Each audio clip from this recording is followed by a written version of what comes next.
திருச்சிற்றம்பலம். இத்தல நீரைகணி அப்பம் ஓடவல் ஒரு கப்பிய கரிமுகன் அடிவே நீ கற்றிடும் அடியவர் புத்தியில் நுரைபவர் கற்பகமென வினை கடித்தேகும் தம் மதியம் வைத்திடும் அரண் மகன் மற்பொரு திரள் புயமுறையானை மத்தள வைரனை உத்தமி புதல்வனை மட்டவில் மலர் கொடு பணிவேனே தமிழடைவினை முற்படை இதழில் முற்படை எழுதிய முன்போனே முப்புறம் எரி செய்த அச்சிவன் உரையில் அதை மச்சது கொடி செய்த அதிரா துயரது கொடு சுப்பிரமணிபடும் அப்புணம் அதனிடை ஆகி அப்புறம் அவருடன் அச்சிறு முருகனை அக்கணவனவருள் பெருமா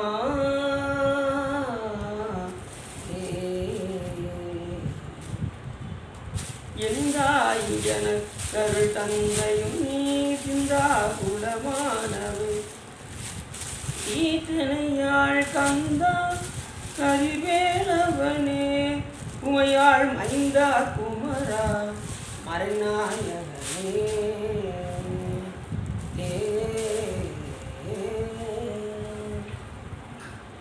ஊழியர்கோன் பொழித்த புகழியர்கோன் கடல் போற்று ஆழ்விதை கல்விதப்பில் அணைந்த பிரான் அடிபோற்றும் வாழி திருநாவலூர் வண்டொண்டர் பதம் போற்று ஊழிமொழி திருவாதவரல் திருத்தாள் போற்று. எல்லாம் வல்ல சிவாமிகளுடனாகிய ஸ்ரீ வள்ளல் வைத்தியசாமியுடைய பெரும் கருணையினாலே நாம் தொடர்ந்து கந்த புராணத்தில் என்று மாயை உபதேசித்த படலத்தை பற்றி சிந்திப்பதற்கு திருவள்ளும் குருவரும் அடியார்களும் அடிப்படையில் போதும் ஒரு சூதமுனி புகன்ற காந்தப்புகழ் கடலில் படிந்ததன்கள் பொருளதான மேதகுவன் புனல் அருந்தி வைய முடிய வெய்ய துயர் பிறவி என்னும் வெம்மை தீர காதவில் பூங்குளில் காஞ்சி குவட்டில் ஏறி சரதி அமுதினை நிகழ் சென்ற அமிலதான காதல் மலை பொழிந்த அருட்கொண்டலான கச்சியப்பன் இரு பாரும் உச்சி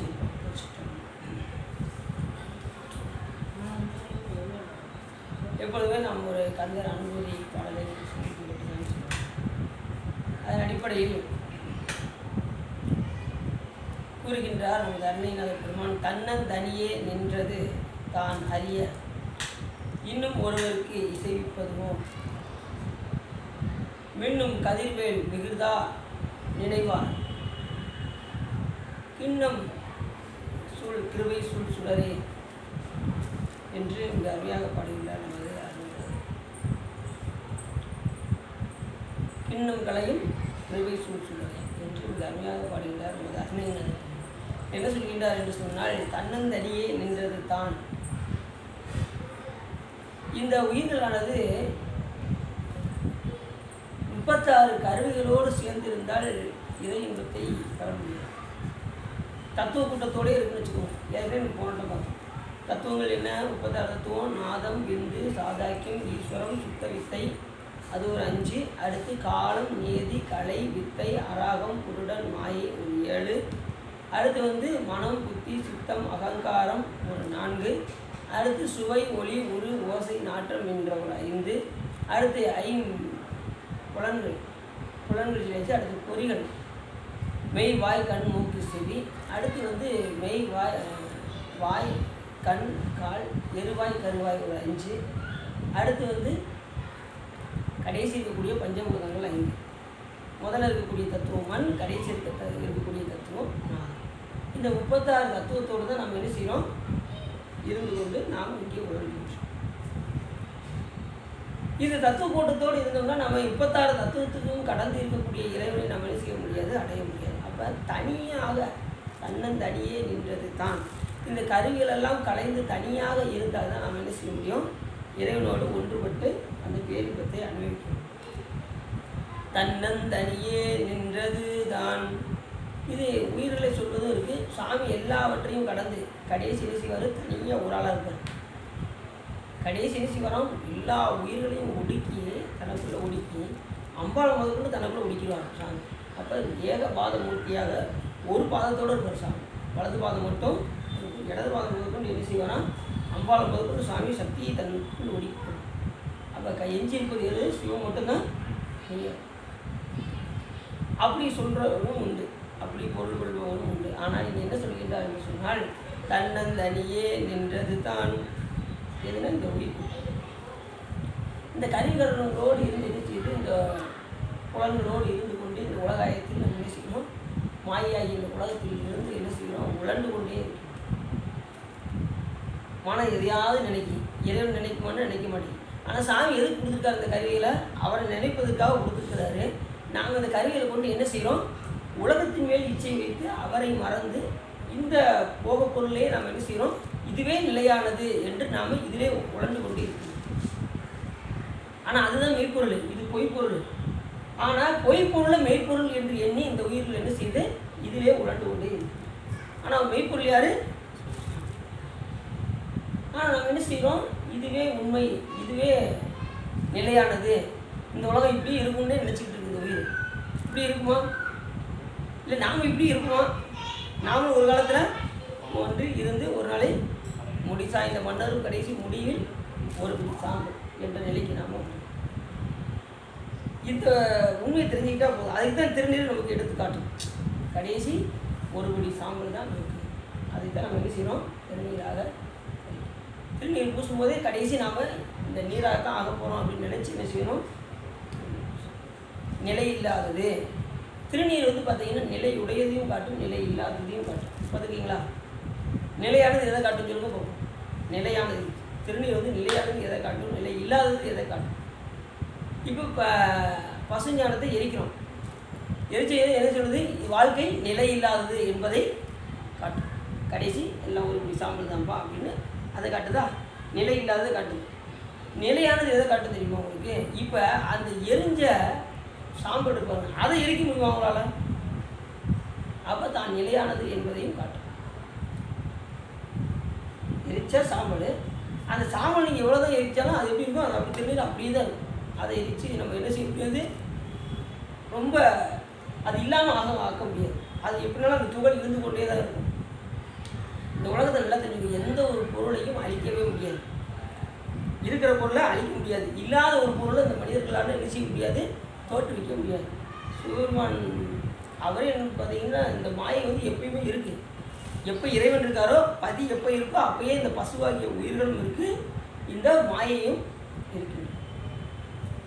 புரிஞ்சவங்களுக்கு?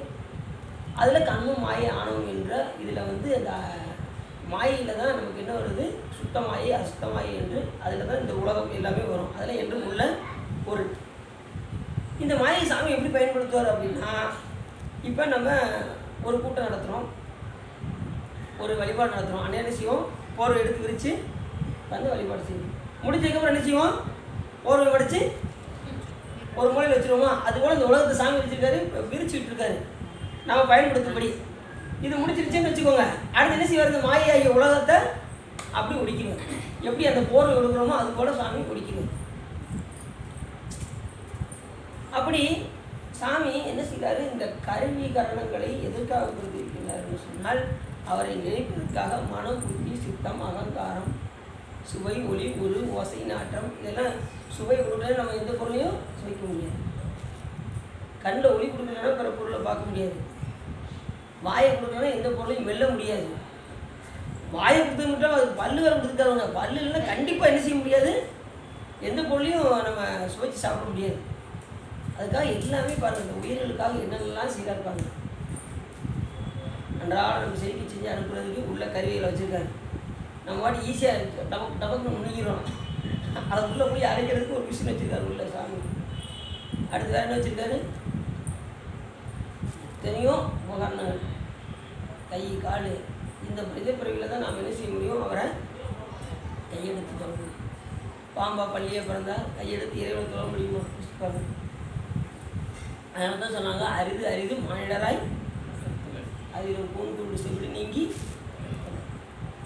இப்போ 36 கவிகளோடு இருந்தால் நாம் இறைவனை நினைக்க முடியாது. தன்னந்தனியாக இருந்தால் சுவாமி என்ன செய்யலாம், ஒன்றித்து இறைவனை வழிபாடு செய்யலாம்.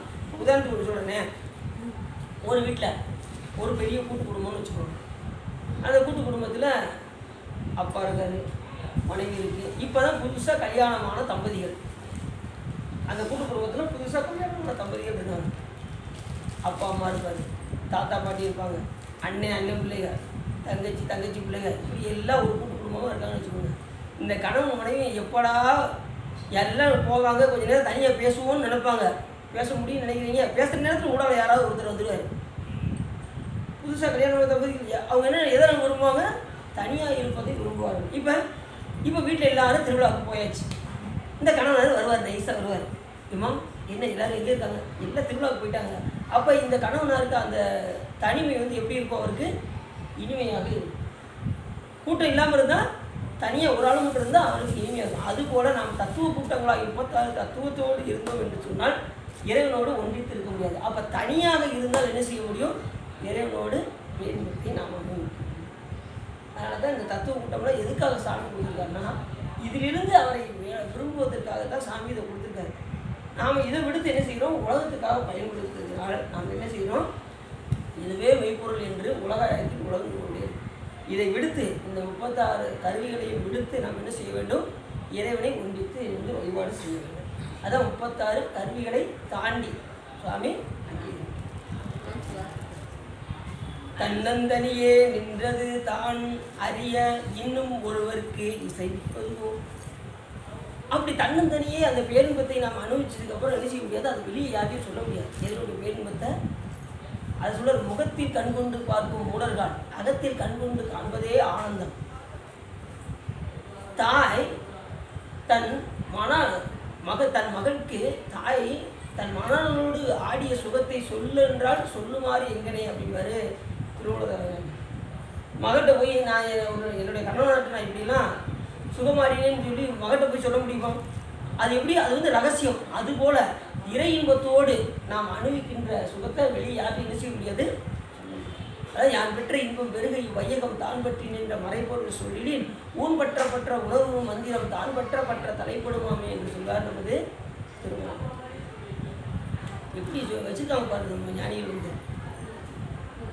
அதுபோல் நம்ம என்ன செய்ய முடியாது, பிறரிடம் அந்த அனுபவத்தை நாம் சொல்ல முடியாது. அதான் சொல்ல, தன்னந்தனியே நின்றது தான் அறிய இன்னும் ஒருவருக்கு இசைப்பதும். இன்னொருவருக்கு நாம் என்ன செய்ய முடியாது, அந்த விஷயத்தை நாம் போய் சொல்ல முடியாது. ஏன்னா அந்த நிலை வந்து பேரின்ப நிலை, இறைவனோடு ஒன்றித்து இருக்கக்கூடிய நிலை. அது வந்து நாம் யார்ட்டையும் என்ன செய்ய முடியாது, எடுத்து கூற இயலாது. அதனால தான் அது அவரவர்களாக என்ன செய்ய வேண்டும், உணர வேண்டும். நம்மளால நம்ம என்ன செய்ய முடியாது, உணர முடியாது. இப்போ ஞானிகள் நம்ம சொல்லியிருக்காங்க, இப்படிலாம் நாங்கள் இறை இன்பத்தை கண்டோம், அவர் சாமி இப்படி தோளுடைய செவியனாக இருக்கார், அவர் விடையேறி இருக்கார், அவர் தூவன் மதி சொல்லியிருக்காரு. இந்த நிலையில் எப்படி வந்ததுன்னா, பெரும்புலர் காலை மூழ்கி பித்தருக்கு பக்தராகி அரும்போடு மலர்கள் கொண்டு அங்கு ஆர்வத்தை உள்ளே வைத்து விரும்பினால் விளக்கு தூபம் விதியினால் இடவல்லாருக்கு கரும்பில் கட்டி போடுவார் கடவுள் விட்டவர். இந்த வழியிலலாம் போனோம்னா நம்ம இறைவனை பார்க்கலாம் அப்படின்னு நம்ம ஞானிகள்லாம் என்ன செய்யிருக்காங்க, பாடல் மூலியமாக நமக்கு எழுதி வச்சுருக்காங்க. அதன்படி நாம் நடக்க வேண்டும் என்பதற்காக தான் பாடல் மூலியமாக சொல்லிட்டு போயிருக்காங்க. நாம் அதை வாசிக்கிறது கூட கிடையாது, பிறகு கூடிய அதன்படி செயல்பட சொல்லுங்க பார்ப்போம். அதை வாசிக்கிறது கூட நமக்கு டயம் இல்லை அப்படிங்கிறோம். ஏகப்பட்ட வேலை இருக்குங்க. 1 மணி நேரம் பாட்டு படிக்கிறது ரொம்ப ரேரு. வேறு ஏதாவது விஷயம் தான் சொல்லுங்கள். இந்த பஞ்சபுராணம் நம்ம பாடிட்டு போயிடுறோம், ஒரு 5 நிமிஷத்தில் பாடிட்டு பிறகு வீட்டுக்கு போயிடுறோம் அப்படின்னு நம்ம நினைப்போம். வாய்ப்பு கிடைக்கும் போது என்ன செய்யணும், இறைவனை ஓட்டி பாடினால் மட்டும் கூடாது, அது போதாது. அதன்படி ஆமாறும் திருவடிக்கு அகங்குடைய நன்குருகேன் பூமாலை புனைந்தேத்து புகழ்ந்துரையேன் புத்தேரின் கோமானின் திருக்கோயில் தூகேன் விடுகேன் புத்தாடே சமாரே விடுகின்றேன் சதுராளா. தன்னந்தனியே நின்றது தான் அறிய இன்னும் ஒருவருக்கு மின்னும் கதிர்வேல். அந்த முருகனுடைய வேல் எப்படி இருக்குமா, மின்னும் கதிர்வேல். ஏற்கனவே சொன்னோம், சதகோடி சூரியரை உருக்கி கருக்கட்டி வாழ்த்தால் என்ன ஒரு பவரோ அது வேலாயுதத்தினுடைய. ஒரு சூரியனுடைய ஒளியை நம்ம என்ன செய்ய முடியாது, தாங்க முடியுமா? வெயில் அடிக்குங்க, இப்போயே நம்ம சொல்லுறோம், வெயில் தாங்க முடியலைங்க. லேசாக பட்டதுக்கே சாமி கொஞ்சம் சூரியனை இறக்குனாருன்னு வச்சுக்கோங்க, நம்ம நிலை என்னன்னு நீங்களே வச்சு பார்த்துக்கோங்க. பாருங்க எப்படி சாமி வச்சுருக்காரு பாருங்க. நம்ம தாங்கக்கூடிய அளவில் அந்த உயரத்தை கூட்டி வச்சுருக்காரு சூரியனை. சந்திரனையும் அப்படி தான், நட்சத்திர கூட்டங்களையும் அப்படி தான். எல்லாமே அதன் கட்டுப்பாட்டுக்குள்ளே அது எந்த அளவுக்கு இருக்க முடியுமோ அதுக்கு தகுந்த மாதிரி இறைவன் பண்ண. இதை பார்த்தாவது என்ன செய்யணும், கடவுள் ஒன்றுன்னு விரும்பணும். எத்தனையோ பேர் இதை பார்த்து கூட என்ன செய்ய மாட்டேங்காங்க, கடவுள் ஒன்று இல்லை, இதை நான் எங்கே வேணாலும் ஆணித்தனமாக கூறுவேன் அப்படின்னு சில பேர் என்ன செய்வாங்க, சொல்லிக்கிட்டு திரியிறாங்க.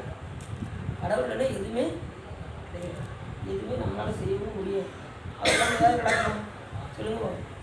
நம்மளால் இப்படி கூட தூக்கவே முடியாது. இந்த வாட்டர் கேனை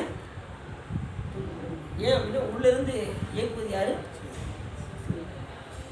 அவன் இங்கே ஒரு அணுவும் அசையாது எங்கெங்க தண்ணி மின்னும் கதிர்வேல் விகிதா இந்த அடியார்களுக்காக அருள்பாலிப்பதற்கு வெவ்வேறு வடிவங்களை எடுத்துக்கொண்டு முருகப்பெருமான் என்ன செய்கின்றார் என்று சொன்னால் வந்து இந்த உயிர்களுக்கு அடியார் மக்களுக்கு வந்து அருள் செய்கின்றார். விகிதானா வேறுபாடுடையன்னு அர்த்தம். வெவ்வேறு வடிவங்களை கொண்டு கொண்டு வந்து என்ன சொல்வார்? கணக்கில்லா திரு கோலம் நீ வந்து காட்டினாய் கடுக்கும் இல்லைங்கிறார்ல மாணிக்கா சொல்லுவோம். நாம் என்ன பார்க்குறோம்? 25 மாகேஸ்வரம் மட்டும் தான் பார்க்குறோம். ஆனாலும் பார்த்தீங்கன்னா நம்ம நினைத்த வடிவத்துலலாம் வந்து காட்சி கொடுப்போம். சிவன் எப்படி சாயினும் ஏத்துவின் ஏற்றினால் அப்போ ஈசன் அருள் பெறலாமே அப்படின்னு சொல்கிறாங்க நம்ம ஞானி. அது மாதிரி எந்த விதத்தில் நீங்கள் வழிபட்டாலும் எந்த சில பேர் பார்த்தீங்கன்னா வேடனை வந்து காட்சி கொடுக்குறாரு. சில பேர் பார்த்தீங்கன்னா குரங்கும் குரத்தையை வந்து அருள் வைப்பார். சிவபெருமான் சோமசேனனுக்கு அப்படி தான் வந்தார். அவர் ஒருத்த கொண்டு போய் நேராக வெளியில் சாமி அந்த குளத்தில் இருந்தார். விறுவிறுன்னு போய் கொண்டு போய் அவர்கிட்ட கொடுத்தாரு. எல்லாம் வந்து என்னென்னு கேட்க வந்துட்டாங்க. ஏன்னா இவருக்கு தெரியுது சாமி தான், சாமி அவங்க தான் நிற்கிறாங்கன்னு தெரியுது. கொண்டு போய் அதை இதை கொண்டு போய் கொடுத்தாரு. அது குரங்கு கொடுத்தது வேடனா புலையர் குளத்திலிருந்து சுவாமி என்ன செய்வார்? வந்து நிற்பார். உடனே ஆயுர்வாகத்தை கொண்டு போய் சாமி கொடுப்பார். அப்படி என்ன அடின பெரிய குளத்துலேருந்து அந்த கதைக்குள்ளே போகல. அதனால் இதெல்லாம் தெரிஞ்சுக்கணும் என்ன. சரி, அப்படி எந்த விதத்தில்னாலும் சிவபெருமான் என்ன செய்வார்? வந்து காட்சி கொடுப்பார். அது நம்ம அறிவை கொண்டு நம்ம சொல்ல முடியாது. ஆனால் நீங்கள் எந்த நினைப்பில் நினைக்கிறீங்களோ அந்த நினைப்பிற்கு வந்து எங்கே உன் அடியான் உன்னை நினைந்தால் அங்கே வந்து இறைவன் அந்த அரசு. சரி, அப்படியே தன்னந்தனியே நின்றது தான் அறிய இன்னும் ஒருவருக்கு செய்வது மின்னும் கதிர்வேல் விகிதா நினைவார் யாரெல்லாம் இறைவனை நினைக்கின்றார்கள். கிண்ணம் கலையும் என்ன அர்த்தம்? நம்ம துன்பத்தை கலைக்கின்ற பெருமானாக முருகப்பெருமான் அங்கே விளங்குகின்றார். கிருபை சூழ் சுடரே இந்த சுடர் என்ன செய்யும்? இந்த சூரிய ஒளியாகிய இந்த சுடர் என்ன செய்யும்? நமக்கு தொட்டால் சுடும், வலிக்கும். ஆனால் அந்த சுடர் எப்படி? கருணை சூழ்ந்த சுடர். இறைவனுடைய சுடர் எப்படிப்பட்ட சுடர்? கருணை. அங்கே வந்து கிருபை அப்படின்னா கருணை என்றார். சாமியுடைய கருணை அப்படிப்பட்ட சுடர் இது. அதனால தான் சிவபுராணத்தில் சொன்னார், குளிர்ந்த சுடர்ன்னு சொல்லுவார்ல. அந்த இதில் சொல்லும்போது பாட்டை சொல்லும்போது பார்த்தீங்கன்னா அந்த சுடர் இந்த சுடர் எப்படி இருக்கும்னா வேற இல்லை. ஞானசம்பந்த பெருமானுடைய திருமணத்துக்கு எல்லாரும் வந்தாங்களா? உடனே அங்கே என்ன வந்தது? ஜோதி தோன்றியது. அந்த ஜோதி எப்படிப்பட்ட ஜோதியாக இருந்தது? மாசற்ற ஜோதி. மாசற்ற ஜோதினா அப்போ மாசுள்ள ஜோதி ஒன்று. இந்த ஜோதிக்குள்ள எல்லாம் போகும், அப்படியே உள்ளே போகும், குழுன்னு இருந்துச்சான். எல்லாரும் உள்ள சிவலோகத்துக்கு போகும்போது எப்படி இருந்துச்சா? எல்லாம் போகிறதுக்கு அச்சப்பட்டாங்க. ஆனால் உள்ளே போனால் அப்படி குழுன்னு இருந்துச்சா. அப்படி சிவலோகத்துக்கு எல்லாரும் போயிட்டாங்க. பயந்தவங்க அப்படி நிற்க வேண்டியதான். பயப்படாதவங்க போனாங்கன்னா உள்ள அங்கே சாமி எப்படி அடையணும்.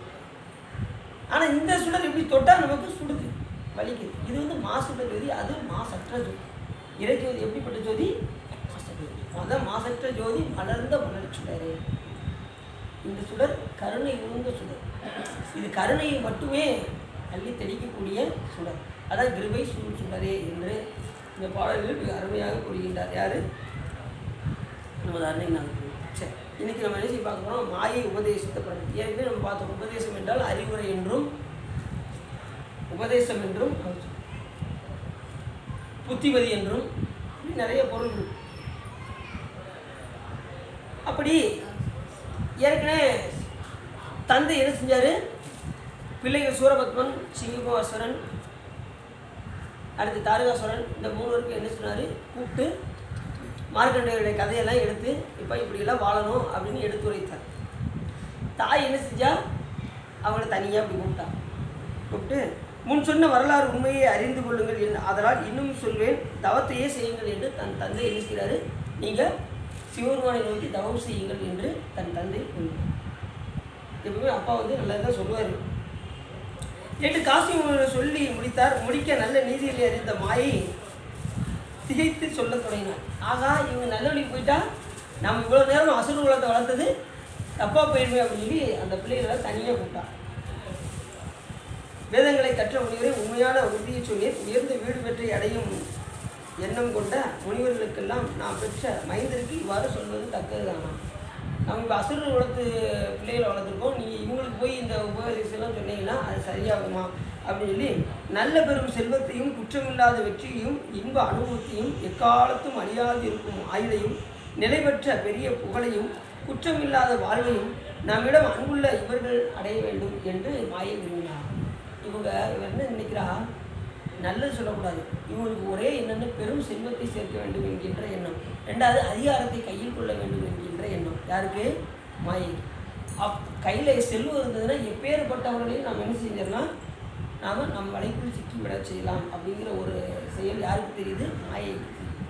அதை பிள்ளைகளுக்கு எடுத்து சொல்கிறார். எப்படி சொல்கிறேன்னா, நண்பெரும் செல்வமும் நவையில் கொற்றம்னா வெற்றி, பல வெற்றிகளையும் இன்பமும் அழிவில்லா திருக்கும் ஆயுளும், நீண்ட ஆயுள் இருந்தால் போதும். மண் பெரும் கீர்த்தியும் அறிவில் வாழ்க்கையும் அன்புடைய இளையவர் அடைதல் வேண்டுமா. இந்த பிள்ளைகளுக்கு பூரா வேறு ஒன்றும் கிடையாதுப்பா, அப்பா சொல்கிறதெல்லாம் கேட்காதீங்க. இந்த உலகத்தில் செல்வம் தான் பெருசு, செல்வத்தை விட பெரிய சிறந்த சொத்து வேறு எதுவுமே கிடையாது. நண்பெரும் செல்வம் குற்றமில்லாத வெற்றியும் இன்ப அனுபவத்தையும் எக்காலத்தும் அழியாது இருக்கும் ஆயுளையும், கடைசி வரைக்கும் நல்லா ரொம்ப ஆயுள் வேணும் அப்படின்னு சொல்லி கேட்கணுமா இறைவன்கிட்ட. எதுக்காக? அடுத்தவர்களை அறிவுப்படுத்துவதற்காக. அதுக்காக தான் நமக்கு ஆயுள் கேட்குறாங்க. 1008 அண்டர்களின் 108 யுகங்களாக ஆளுதான் கேட்டார். இப்போ யார் சொல்லி கொடுத்தது இதெல்லாம்? மாயையாகிய தன் அம்மா சொல்லி கொடுத்த இதைத்தான் என் சாமிகிட்ட போய் கேட்டார் சிவபெருமான்.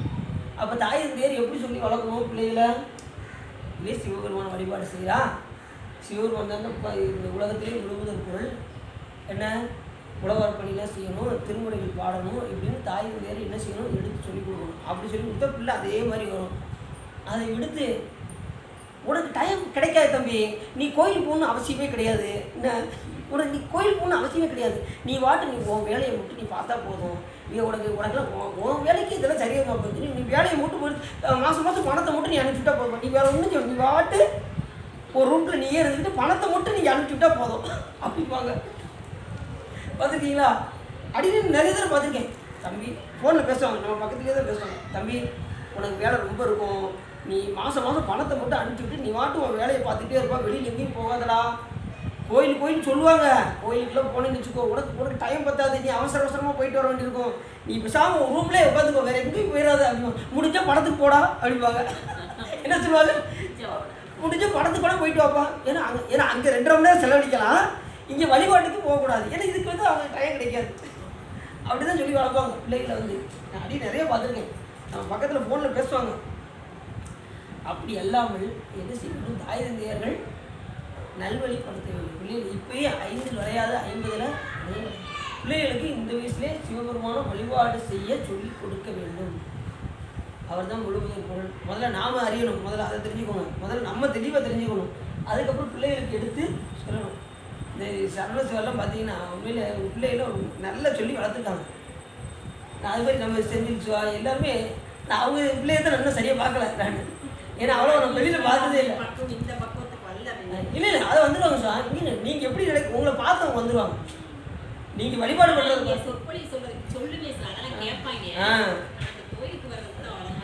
இல்லை, அது கொஞ்சம் நீங்கள் வழிபாடு பண்ண அவங்க அம்மா ஒரே கோயில் போய்கிட்டு இருக்காங்க, என்ன விஷயம் ஏது விஷயம் அப்படின்னு அவங்க யோசிப்பாங்க. யோசித்து நீங்கள் நடக்கிறத பார்த்து அவங்க வந்துடுவாங்க. சில பிள்ளைகள் அப்படி வருவாங்க, சில பிள்ளைகள் சொன்னால் வருவாங்க, சில பிள்ளைகள் நாம் நடந்துக்கின்ற விதத்தை பார்த்து வருவாங்க. நாமும் ஒன்றும் தெரியாமல் இருந்தோம்னு வச்சுக்கோங்க, நாமளும் வீட்டுக்கு போகிறோம் வாரோம் அப்படின்னோம்னா எங்கேயும் போகிறாங்க வராங்க அப்படின்பாங்க. நம்ம கோயிலுக்கு போகிறோன்னு சொல்லிகிட்டே வரணும், இப்போ கோயில் போயிட்டு வரப்போ வீட்டை பார்த்துக்கோ அப்படின்னு சொல்லிட்டு வரணும். அதுக்கப்புறம் மறுநாள் கோயிலுக்கு போயிட்டு வரப்போ பார்த்துக்கோ அப்படின்னு சொல்லிட்டு வரணும். இன்னும் ஒரே அம்மா கோயிலுக்கு போகிறீங்க, என்ன விஷயம் ஏது விஷயம் இதில் என்ன விஷயம் இருக்குது அப்படின்னு அவங்க ஆராய்வாங்க. தனியாக நான் நண்பர்கள்ட்டெல்லாம் கேட்பாங்க, கோயிலுக்கு போனால் எது விசேஷமா, கோயிலுக்கு போனால் நல்லதா அப்படின்னு நம்மக்கிட்ட கூட கேட்க மாட்டாங்க. அவங்க ஃப்ரெண்ட்ஸுக்கிட்டெல்லாம் கேட்டு நாம் என்ன செய்வோம், பிள்ளைகிட்ட சொல்கிறதுக்கு கூச்சப்படுவோம். நாம் இறைவனை பற்றி சொல்வதற்கு மட்டும் கூச்சமே படக்கூடாது. நல்லா தெரியும், இறைவனை பற்றி சொல்வதற்கு 4 பேர்கிட்ட கூச்சம், 4 பேர் சிரித்தாலும் பரவாயில்ல, நம்ம விஷயத்தை படித்த விஷயத்தை 4 பேர் சொல்லி ஆகணும். இல்லைன்னா இங்கேருந்து போகும்போது நம்ம எப்படி போகணும், பிறருக்கு பகிர்ந்து விட்டு போகணும். அப்படின்னா போகிற இதுக்கு புண்ணியம் கூட விடுங்க, நம்மளோட கடமையே அதுதான். இதனால் இது சொன்னால் புண்ணியம் கிடைக்கும் அப்படின்னு நினச்சி 4 பேருக்கு சொல்லக்கூடாது. அது என்ன ஆயிரும், குற்றமாயிரும். அப்படி சொல்லக்கூடாது. நம்ம நம்மளுடைய கடமை இறைவனை பற்றி 4 பேருக்கு எடுத்து நம்ம வாழ்ந்த வாழ்க்கையை அதுக்கு தான் 4 பேருக்கு சாமியை பற்றி எடுத்து உரைக்க, அவர்களை பிறரை வழிபாடு செய்ய வைக்க, பிறருக்கு பஞ்சாட்சரத்தை உச்சரித்து சொல்ல, பிறரை திருமுறைகள் பாட வைக்க, தான் பாடுதல், பிறரை பாட வைத்தல், தான் கேட்டல் விஷயத்தை நானும் சொற்பொழிக்கணும், பிறருக்கு எடுத்து சொல்லணும். நான் மட்டுமே உபதேசம் அடியன் மட்டுமே சொற்பொழி பண்ணிக்கொண்டே இருப்பேன் அப்படின்னு என்ன அர்த்தம்? நான் அடியன் வந்து 0 அப்படின்னு அர்த்தம். தானும் கற்கணும், பிறருக்கும் எடுத்து வைக்கணும், தானும் கேட்கணும், பிறருக்கும் கேட்க வைக்கணும். அதுமாதிரி நீங்கள் மட்டும் கேட்கக்கூடாது, நீங்களும் பிறரை கேட்க வைக்கணும். கேட்பல் கேட்பித்தல், பிறரை கேட்க செய்வதும் ஒரு சிவப்புண்ணியம். அப்புறம் தான் கேட்டல், இவை 5 இறைவனை அடைவிக்கும் எளிமையான, இதெல்லாம் ஒரு எளிமையான சிவபூஜை. ஞான நூல்களை ஓதுவித்தல், கேட்பித்தல், தான் கேட்டல், ஈழமில்லான பொருளை சிந்தித்தல், இதெல்லாம் வந்து பார்த்திங்கன்னா இது ஒரு சிவபூஜை. நீங்கள் சிவலிங்கத்தை வச்சு எடுத்து வச்சு அபிஷேகம் பண்ணுறதுக்கு சமம் எது? இந்த ஞான நூல்களை கேட்பதும் கேட்பதும் ஓதுவதும் ஓதுவிப்பதும் இதெல்லாம் வந்து சிவபூஜை. சரி, அப்படி நல்ல விஷயத்த சொல்லிக் கொடுக்கணும். ஆனால் தாய் என்ன செஞ்சால், பெரும் செல்வத்தையும் குற்றமில்லாத வெற்றியும் இன்ப அனுபவத்தையும் எக்காலத்தும் மரியாதை இருக்கும் ஆயுள், அதைத்தான் இறைவன்ட்டு கேட்கணும். அப்படிங்க ஆயுள் நிறைய கேட்கணும் சாமிகிட்ட. நிலை பெற்ற பெரிய புகழையும் குற்றமில்லாத வாழ்வையும் நம்மிடம் அன்புள்ள இவர்கள் அடையணும். சிலர் பார்த்தீங்கன்னா நிறைய ஆயுள் வேணும்னு கேட்பாங்க. எதுக்கு அப்படின்னு நம்ம கேட்கணும். நல்ல செல்வம் கேட்கத்தான். இப்போ ரொம்ப நாள் இங்கே இருந்து என்ன செய்ய போகணும் சொல்லுங்க போகணும். இப்போ அதிக வருஷம் இருந்து என்ன செய்யணும்? சிலர் பார்த்தீங்கன்னா யோகாலாம் பண்ணுறாங்க, நிறைய காலம் வாழணும்னு நினைக்கிறாங்க. நான் 120 வயசு வரைக்கும் வாழுங்க, ரைட்டு வாழுங்க, வேண்டானே சொல்லலை. அதனால் என்ன செய்ய போகிறீங்க அப்படிங்கிறது நம்ம அந்த காரணத்தை கேட்டோம்னா என்ன சொல்லுவாங்க, நல்லா இருக்கின்ற பொருளை நல்லா அனுபவிக்க வேண்டும் என்று தான் விரும்புவார்களே தவிர, ஆயுள் நம்ம எதுக்கு இறைவன்கிட்ட கேட்கணும் அப்படின்னா இறைப்பணி செய்வதற்காக கேட்கணும். இன்னும் நிறைய பணி செய்யும் சாமி, இந்த இருக்கிற பிறவியாக எத்தனை பிறவியில் என்னென்ன பாவம் செய்தோம் தெரியல. ஆனால் இந்த பிறவியிலாவது நாம் என்ன செய்ய வேண்டும்? இறைப்பணி செய்து அந்த இதில் போக்கணும் வேண்டாமா சொல்லுங்க. அப்போ அதுக்கு தான் நம்ம என்ன கேட்கணும் சாமிக்கிட்ட? ஆயுள். அப்படி கேட்டோம்னா சாமி என்ன செய்வார்? நமக்கு கொஞ்சம் எக்ஸ்டெண்ட் பண்ணிக்கிட்டே இருப்பார். எதுக்காக? இறைப்பணி செய்வதற்காக. இறைப்பணி செய்து விட்டுட்டு நல்ல இந்த உலகத்து பொருளை அனுபவிச்சுக்கிட்டே இருக்கணும்னு நினச்சிக்கிட்டே இதுக்காக நம்ம ஆயுள் கேட்டுகிட்டே நல்லா சாப்பிடணுங்க. எதுக்குங்க சம்பாதிக்கும்? நல்லா சாப்பிடணுங்க. சில பேர் அப்படி தான் சொல்கிறாங்க, நல்லா சம்பாதிக்கிறதுக்கு நல்லா சாப்பிட்றதுக்கு. அதுதான் பழையிருக்காங்க. யாருனாலும் கேளுங்க இதுதான் சொல்லுவாங்க. நல்லா சம்பாதிக்கணுங்க, நல்ல என்னங்க கோவில் என்னங்க கொண்டு போக போகிறோம், நல்லா சாப்பிட்டு அனுபவிச்சுட்டு போகணுங்க அப்படிம்பாங்க. நிறைய பேர் அப்படி தான் இருக்காது. அதுக்காக வந்துக்கோ, நம்ம நல்லா சாப்பிட்டு போகிறதுக்கு அங்கே வந்திருக்கோம். பிறந்து இறந்துக்கிட்டு இருக்கோம். அதை நம்ம கொஞ்சம் தனியாக உட்காந்து சிந்திச்சு பார்த்தா தெரியும். எதுக்காக வந்திருக்கோம்? இறைப்பணி செய்வதற்காக. அப்படி தாயினத்தில் நீண்ட ஆயுளை நிலை பெற்ற பெரிய புகழையும் குற்றமில்லாத வாழ்வையும், அது மாதிரி புகழ் நிறைய வேணும். இப்போ சூழப்பட்டம் சொன்னால் எல்லாம் பயப்படுறாங்கல்ல, அவனுக்கு எவ்வளோ பெரிய புகழ். தாய் சொன்னபடியே நடந்தா, தாய் என்ன சொல்கிறா அதுபடியே பிள்ளைகள் நடக்கணும். நிலை பெற்ற பெரிய புகழையும் குற்றமில்லாத வாழ்வையும் நம்மிடம் அன்புள்ள இவர்கள் அடைதல் வேண்டும் என்று பிள்ளைய விரும்பினாலாம் மாயை. மாத முடிவிலே விருப்புடன் அவை எல்லாவற்றையும் பெற்றிட போதிப்பீராக. இந்த பிள்ளைகளுக்கு அது கிடைக்குமாறு அருள் செய்யுங்க அப்படின்னு சொல்லி தன்னுடைய கணவராக இருக்கக்கூடிய காசி முனிவரிடம் மாயை கூறி, உன் எண்ணம் எதுவோ நீயே அவர்களுக்குரிய ஒழுக்கத்தை கூறுவாயாகன்னு சொல்லிட்டு அவர் கலந்துட்டார். யார்? அப்பா. நீயே ஒழுக்கத்தை பிள்ளைகளுக்கு சொல்லிக் கொடு அப்படின்ட்டு அவர் போயிட்டார். இங்கே தான் சிக்கலே ஆரம்பிச்சிது. இனிமேல் நம்மகிட்ட விட்டுட்டாரா, இனிமேல் நம்ம பார்த்துக்கணும் அப்படின்னு சொல்லிட்டு மாயை என்ன பண்ணிட்டா, கெட்ட விஷயங்களை பூரா சொல்லி பின் மாயை தன் மைந்தரின் இப்போ நல்ல விஷயமும் இருக்குது, கெட்ட விஷயமும் இருக்குது. நல்லதை எடுத்துக்கொள்வதும் கெட்டதை எடுத்துக்கொள்வதும் யாருக்கு இருக்குது? நம்ம கிடையாது. ஒரு குருநாதர் இருந்தார். ஒரு சீடன் வந்து அவர் வந்து எடுத்து உபதேசம் பண்ணியிருக்காரு. நல்லதை மட்டும் எடுத்துக்கொள்ள வேண்டும், கெட்டதை விட்டுவிட வேண்டும் என்று உபதேசம் பண்ணிக்கிட்டு இருக்காரு. அந்த நேரத்தில் வந்து ஒரு சின்ன சந்தேகம் இருந்துச்சு. உட்காருங்க சார். என்ன சாமி, நீங்கள் நல்லதை மட்டும் செய்யணுங்கிறீங்க, கெட்டதை விட சொல்லுறீங்க, கெட்டதையே செஞ்சால் தான் என்ன அப்படின்னு ஒரு வார்த்தை போட்டார். கேட்ட கேள்வி நியாயமான கேள்வி தான். கெட்டதை கடைபிடிச்சா என்ன அப்படின்னு ஒரு வார்த்தை கேட்டாரா? ஒரு அமைதியாக இருந்தார். குருநாதர் மறுநாள் சாப்பாடு வச்சாங்க. எல்லாருக்கும் நல்ல சாப்பாடு வச்சுருக்காங்க. இவருக்கு மட்டும் பசும் பாலும் பசும் ஜானமும் வச்சுருந்தாரு. நல்லா கேட்டுக்கோங்க, பசும் பாலும் பசும் ஜானமும் வச்சுருந்தாரு. இவர் இப்படி பார்த்தான் அந்த சீடன், நமக்கு மட்டும் என்ன இது இப்படி வச்சுருக்காங்க அப்படின்னு சொல்லி குருநாதரை பார்த்து கேட்டான், என்ன சாமி எனக்கு இப்படி வச்சுருக்கீங்க? இது பசுலேருந்து தான் வந்தது பால், இது பசுலேருந்து தான் வந்திருக்கு, ஏன் சாப்பிட வேண்டியதானே அப்படின்னாராம். அப்படி பக்குன்னு ஆயிடுச்சு அந்த சீடனுக்கு. அப்போ ரெண்டுமே பசுவிலேருந்து தான் வந்தது, ஆனால் பசும்பாலை விரும்புகிறோம், இதையே வெறுக்கிறோம். அதே போல் நல்லதை மட்டும் எடுக்க வேண்டும், கெட்டதை விட்டு விட வேண்டும் அப்படின்னு உபதேசம் பண்ணாரு அந்த குருநாதர். புரிஞ்சிருச்சா? புரியுதா? அப்போ இது வந்து செஞ்சால் என்னன்னு கேட்டாங்க பார்த்தீங்களா? அப்போ கெட்டது செஞ்சால் என்ன ஆகும்? அதுக்குரிய தீமை நமக்கு கிடைக்கும். நல்லது சாப்பிட்டா நல்லது கிடைக்கும். பசும்பாலை சாப்பிட்டா என்ன கிடைக்கும்? உடல் ஆரோக்கியமாக வரும். பசுஞ்சாணம் சாப்பிட்டா ஒன்றும் ஆகாது. அதனால தான் அது கெட்டதாக முடியும். அதனால் தீயதை விளக்க வேண்டும், நன்மையை செய்ய வேண்டும் என்று அந்த குருநாதர் உபதேசம் செய்தார். புரிஞ்சிச்சா? சரி. அப்போ இப்போ இவர் தந்தையும் என்ன செய்கிறாரு? உபதேசம் செய்கிறாரு, தாயும் உபதேசம் பண்ணுறான். ஆனால் அந்த பிள்ளைகள் எதை கேட்கணும்? நல்ல விஷயங்களை மட்டும் எடுக்கணும்.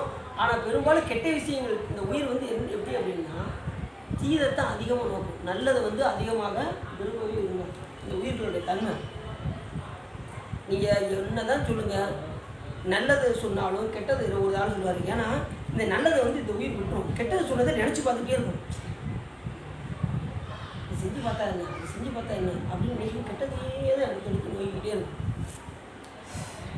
ஒரு 2 நாள் இது செஞ்சு பார்த்தா என்னன்னு நினச்சிட்டோன்னு வச்சுக்கோங்க.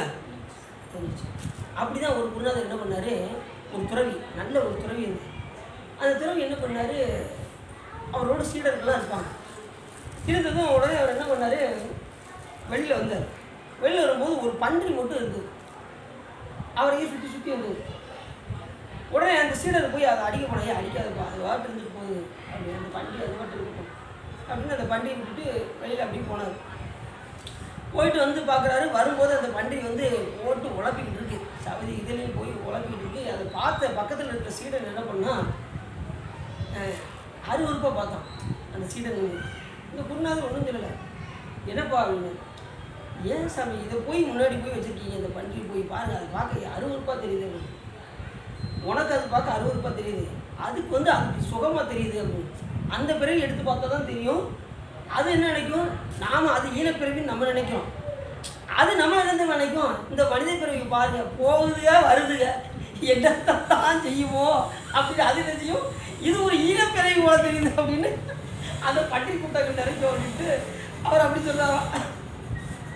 உடனே இந்த குருநாதர் என்ன பண்ணார், அது வாழ்க்கை எடுத்துட்டு போகுதுப்பா, இப்போ வாப்பா அப்படின்னு சொல்லி சொல்லிட்டார். சொன்னதும் உள்ளே அந்த துறவி உள்ளே போயிட்டார், சீடர்கள் உள்ளே போயிட்டாங்க. அந்த நேரத்தில் இவர் அதையே சிக்கிட்டே இருந்தாரா, வெளியில் போகையும் வரையிலையும் அந்த பண்டிகை பார்த்து அது நிறைய குட்டி போட ஆரம்பிச்சிச்சு. அந்த பண்டிகை ஒன்று இருந்தது, அப்படி நிறைய குட்டி போட ஆரம்பிச்சிச்சு. அப்படி நிறைய பண்டிகை கூட்டங்களாக ஆகிப்போச்சு. அதை பற்றியே சிந்திச்சுக்கிட்டு இருந்தார், இது என்ன செய்யுமோ எது செய்யுமோ, அது போகையிலையும் வரையிலையும் அதை பற்றியே நினைச்சாரா.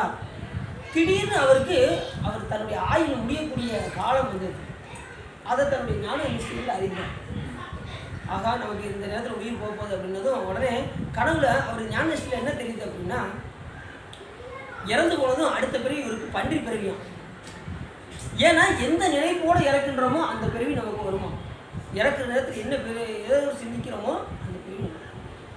இப்போ பட்டத்தில் அதானே செஞ்சார், இங்கே 2 நாள் தங்களாமே நினச்சிக்கிட்டே இறந்தார். அதனால் அதுக்கு அடுத்த பிறவியில் அதே இடத்துல பிறந்தார். இவர் பன்றியை பற்றியே சிந்தனை பண்ணிக்கிட்டாரா, அடுத்த பிறவி பன்றி பிறவின்னு அறிஞ்சிக்கிட்டாரு.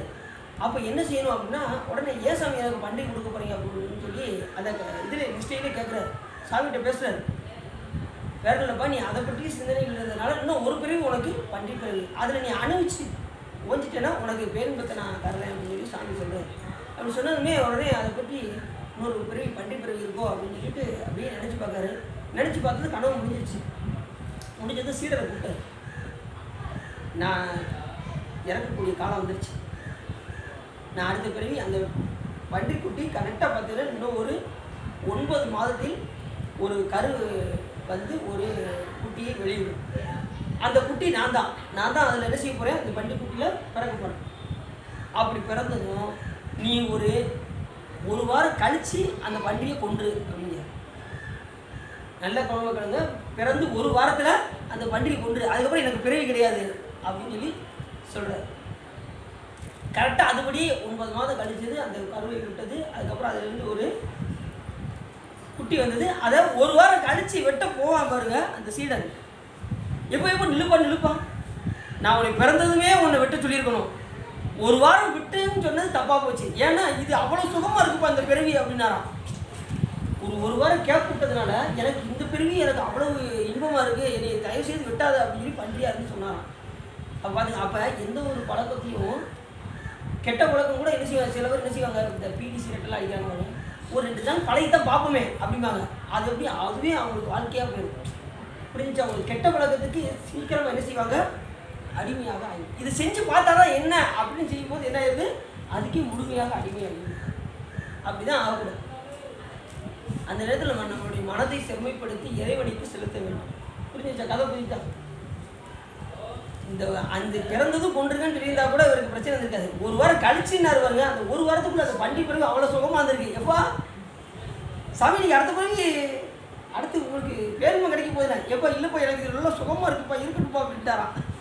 அதுக்குள்ளே இல்லையா அப்படி ஆயிரும். அது மாதிரி எந்த ஒரு பழக்கத்துக்கும் நம்ம என்ன செய்யக்கூடாது, அடிமையாக இந்த நாள் எதுக்கு செஞ்சு பார்ப்போமே, எதுக்கு பழகி பார்ப்போமே. இப்போ நம்ம என்ன செய்வோம், வழிபாடு இருக்காம இல்லாமல் இருக்கும். ஒரு ஞாயிற்றுக்கிழமை வழிபாடு இல்லைன்னு வச்சுக்கோங்க, நேரம் நம்ம வீட்டுக்கு என்னது வச்சுக்குவோம், வீட்டு வேலையெல்லாம் முடிச்சுட்டு இன்றைக்கி தான் ஒரு வழிபாடும் கிடையாது, இன்றைக்கி ஒரு படத்தை முழுசாக பார்ப்போம் அப்படின்னு என்ன செய்வோம், ஆன் பண்ணி ஒரு நாள் பார்ப்போம் நினைச்சது என்ன ஆகும், வழிபாடு இருந்தாலும் போட்டு போகணுங்கிற என்ன வரும். இது அவங்களுக்கு அந்த நிலைக்கு போயிடும். உயிரானது தீயவனையை தான் அதிகமாக நாடுமே தவிர நல்வழிப்படுத்துறதுக்கு ரொம்ப நல்லது ஒருவர் சொன்னாலும் கெட்டது ஒருவர் சொன்னாலும் எது அதிகமாக நாடும் அப்படின்னா கெட்டது சொல்கிறது தான் அதிகமாக இது எடுத்துக்கணும். நல்லது பெரும்பாலும் எடுத்துக்கிடாது. ஆனாலும் அடியவர்கள் அப்படி இருக்க மாட்டாங்க. சிவனடியர்கள் எப்படி இருப்பாங்க, நல்லது மட்டுமே எடுத்துக்கொண்டு கெட்டதை தள்ளி விடுவாங்க. இது அவங்களுக்கு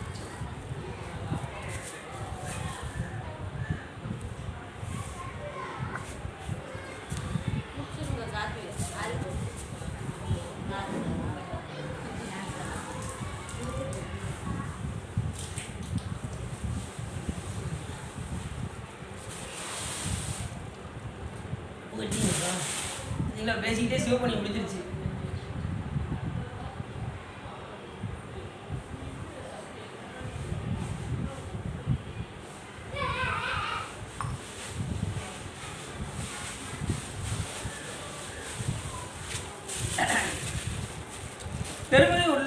பெருமையுடைய உள்ளத்தில் குற்றம் இல்லாத அறிவு போன்ற பெற்ற உயிரினங்களாம் பிறப்பதால் உண்டாகும் பயன் என்னவென்றால், நூல் கல்வியாலும் சொல்லப்படும் செல்வ வளத்தாலும் மேன்மை அடைவதை விட சிறந்தது எதுவும் இல்லை. தாய் எப்படி சொல்லிக் கொடுக்க பாருங்க, இந்த உலகத்தில் செல்வத்தை தவிர எதையுமே பெருசு கிடையாது அப்படின்னு சொல்லி சொல்லிக் கொடுங்க. நூல் கல்வியால் கூட ஆகாதது செல்வத்தால் ஆக முடியும் அப்படின்னு சொல்லி கொடுங்க.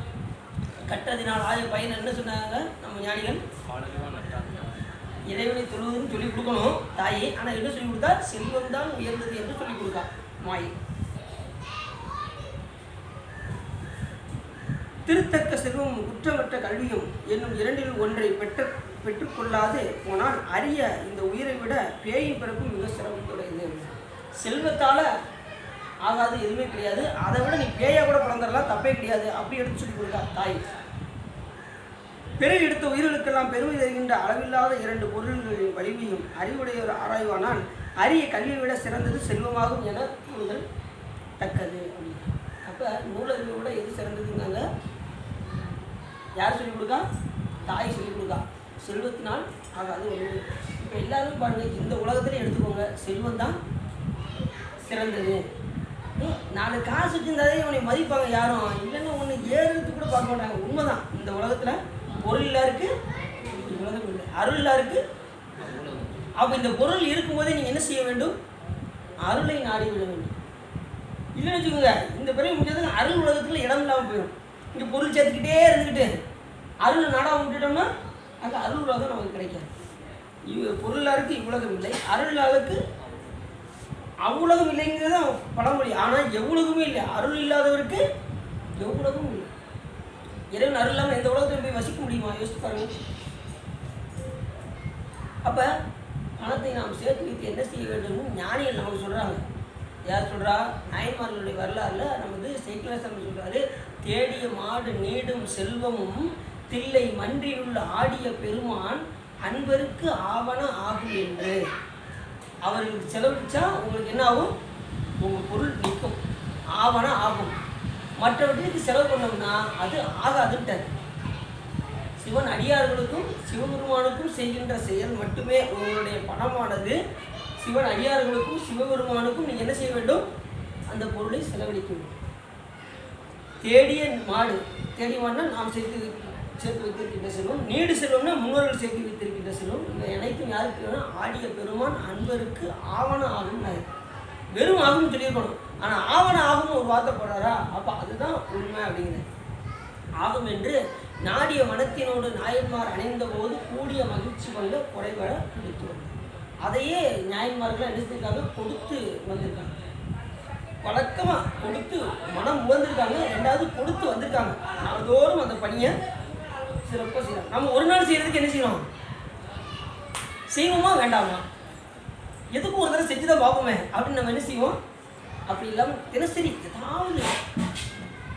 ஏதாவது ஒரு அடியாருக்கு என்ன செய்யணும்? ஏதாவது செய்யணுங்கிற ஒரு உறுதிப்பாடு நமக்குள்ள வச்சுக்கணும். இப்போ அடியார் கண்டுபிடிக்கிறது பெரிய பாடாக இருக்குது அப்படிங்களா?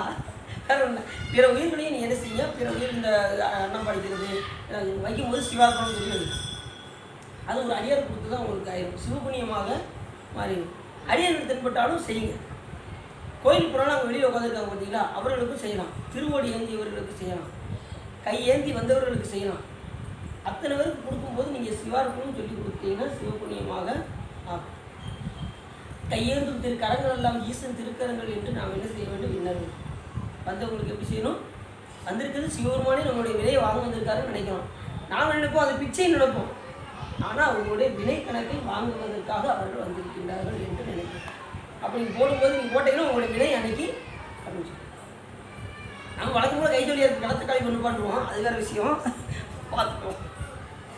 சரி, அப்படி புகழப்படுகின்ற நூல்களை எல்லாம் இடைவிடாமல் பல நாட்களாக கற்றவரானாலும் மிக்க வறுமையால் பொருள் இல்லாதவரானால் செல்வத்தை பெற விரும்பிய பகைவரை வணங்கியிருப்பார். செல்வம் யார் வச்சுருக்காங்களோ அவங்களாம் என்ன செய்வாங்க? பகைவர் கூட என்ன செய்வாங்களோ வணங்கி இருப்பார்கள். கண்டிப்பாக வரவங்கல்ல. இப்போ ஒன்று நினைப்பாங்க, ஒருத்தர் நம்ம கடை வாங்கிட்டுன்னு வச்சுக்கோங்க. அப்போ பகைமையாக இருந்தாலும் கூட அவர் என்ன செஞ்சாகணும்? கண்டிப்பாக வணங்க சொல்லி தான் ஆகணும்.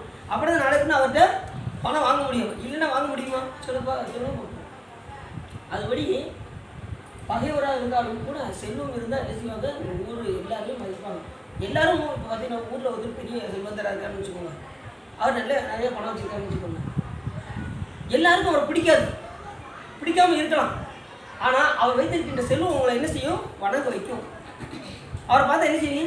வணக்கங்க அப்படின்னு பார்த்துருக்கீங்களா? அப்படியே முகம் அப்படி நம்ம முகம்ல மாறும். அப்போ பார்த்தீங்கன்னா அப்படியே முகம் குலையும். வணக்கங்க அப்படிப்போம். எதுக்காக? அவர் வைத்திருக்கின்ற இந்த விஷயத்தை தாய் என்ன செய்கிறா? சொல்லிக் கொடுக்குறா. அது இருந்தால் பகைவரையும் என்ன செய்யலாம்? நீ அடிமைப்படுத்தலாம் என்று தாய் சொல்லிக் கொடுக்குறா. பொருள் இல்லாதவரோட இந்த உலகத்தில் யார் பொருள் உள்ளவர்களை மட்டும்தான் மதிப்பார்கள் என்று சொல்லுங்கள். அளவில்லாத கல்வியும் எல்லா வளங்களையும் பெற்றுக்கொள்வதற்கு ஏற்ப இயல்புடைமையானாலும் குறைவில்லாதபடி அவற்றை விருத்தி செய்தலாலும் மேன்மையுடைய அழகு செய்தலாலும் சொல்லுமிடத்து மேன்மையுடையது அழிவில்லாத செல்வமே ஆகும். முழுக்க செல்வத்தை பற்றியே சொல்லிக் கொடுக்க தாய், வேறு எதுவுமே. ரெண்டாவது நிறைந்த ஆயுள். எதுக்காக? நல்ல எல்லாத்தையும் அணிமைப்படுத்தி இந்த செல்வத்தை கொண்டு சிறப்பாக வாழலாம் என்று. மண்ணுலகம் அவரை குற்றமுடைய. இது தூய அறிவை பெற்றிருந்தாலும் கூட செல்வம் வச்சிருந்தவங்களும் இந்த உலகம் புகழும். தூய அறிவு இருந்துச்சுன்னு வச்சுக்கோங்க, இந்த உலகம் புகழாது. அவரை குற்றமுடையதாகத்தான் கருதுமா. நல்ல அறிவு இருக்குது, இப்போ ரொம்ப நல்லவங்க, இப்போ ரொம்ப சிறந்த புத்திக்காரருங்க, ஆனால் கையில் காசு இல்லைன்னா என்ன செய்வாங்க? மதிக்க மாட்டாங்க. கையில் காசு இருந்தால் அவன் அறிவு இல்லாதவராக இருந்தால் கூட என்ன செய்வாங்க? மதிப்பாங்க.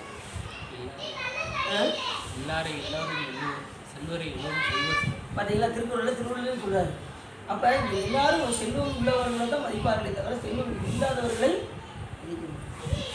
அந்த செல்வம் பல வகைகளை உடையது, அவற்றை எல்லாரும் பெறமாட்டார். முறையாக அவை எல்லாவற்றையும் நன்கு பெறும் பொருட்டு நீங்கள் சிந்தித்து என்று துணிவாங்க. உடனே நல்லா சிந்திச்சு பாருங்கள், இந்த உலகத்தில் செல்வத்தை விட சிறந்தது எதுவுமே கிடையாது அப்படின்னு சொல்லி சொல்கிறேன். நேற்றிரவு எங்கள் இடத்தில் நீங்கள் பிறந்ததாக உயர்ந்த அசுரர் இடத்தில் சேர்ந்தீர்கள். ஆதலால் தேவர்கள் எல்லோரும் உங்களை பகைவர். அந்த தேவர்கள் தற்போது தங்கள் முயற்சியாக தலைமை தன்மை பெற்றுள்ளோம்.